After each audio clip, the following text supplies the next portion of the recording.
저는 요즘 많이들 보시는 그 나의 해방일지 그 드라마에서도 제가 보면서 저거는 최호빈데? 하고 느껴지는 대목들이 아무 대사 없이 한참 장면이 나올 때, 근데 그 대사 없는 장면이 사실은 모든 줄거리를 다 담고 있을 때,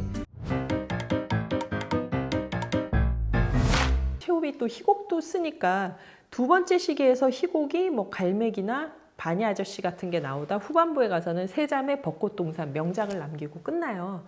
그래서 최호의 특징을 얘기하면 이 산문의 특징이 있고 희곡의 특징이 있는데 두 개가 그렇게 크게 다르지 않습니다.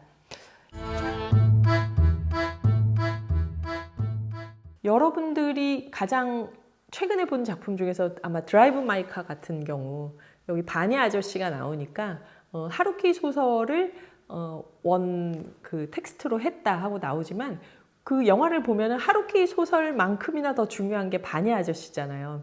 근데 그 최호의 바니 아저씨를 연출하는 그 과정에서 보면 그 드라이브 마이 카에서 느껴지는 대목에서 플러스 유머를 하면 최호의 희곡이라고 저는 생각을 해요. 거기서 유머가 너무 많이 빠져 있던데, 그러니까 뭐냐면 등장인물들끼리 서로 의사소통이 안 되는 거예요. 서로 말은 하는데 그게 의미를 주고받는 말이 아니라 그냥 각자 자기가 하고 싶은 말을 그 순간에 해야 될 말을 그냥 하는 거예요.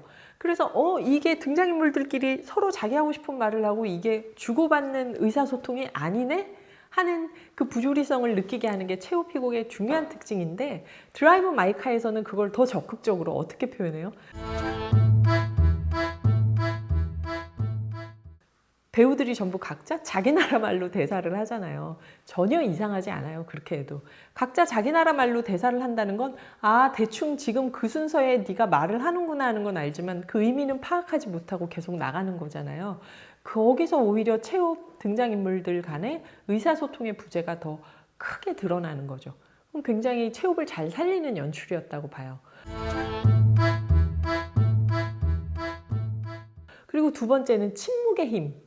아무것도 말하지 않을 때 그 순간이 얘기해 주는 바가 있죠. 그래서 최호 희곡에서 정말 중요한 건 러시아 말로 파우자라고 하는데 퍼즈, 사이, 우리말로 번역하면 이 사이의 특징이다. 희곡에서 사이를 얼만큼 길게 하는가, 거기에 어떤 뉘앙스가 들어가도록 하는가. 아무것도 일어나지 않고 멈춰 있을 때 관객들은 그 얘기인가? 하고 느끼게 된다는 거죠. 근데 또 경우에 따라서는 아무 말도 하고 있지 않는 그 멈추는 순간이 각 등장인물들이 각자의 생각을 하고 있는 순간이기도 하고, 그래서 이 사이, 파우자가 최호 희곡의 중요한 특징으로 등장하는데 드라이브 마이 카에서도 그렇잖아요. 대사가 없는 대목, 모두가 침묵하는 대목.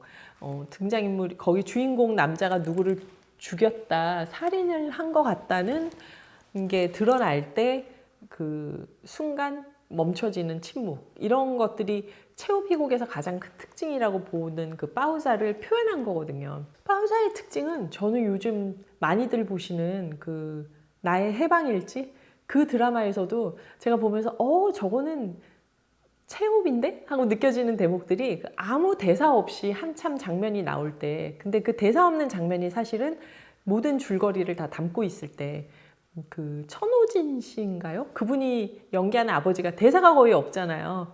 근데 아무 대사 없이 저렇게 많은 얘기를 할 수 있나 하는 장면들이 나올 때, 구 씨도 그렇지만 여주인공도 그렇고, 그거를 아마 가장 적극적으로 사용하고 현대극의 유산으로 남긴 극작가가 최호비라고 할 수 있어요. 근데 그런 의사소통의 부재나 파우자가 희곡에서만 나타나는 게 아니라 소설에서도, 단편에서도 나타납니다. 그게.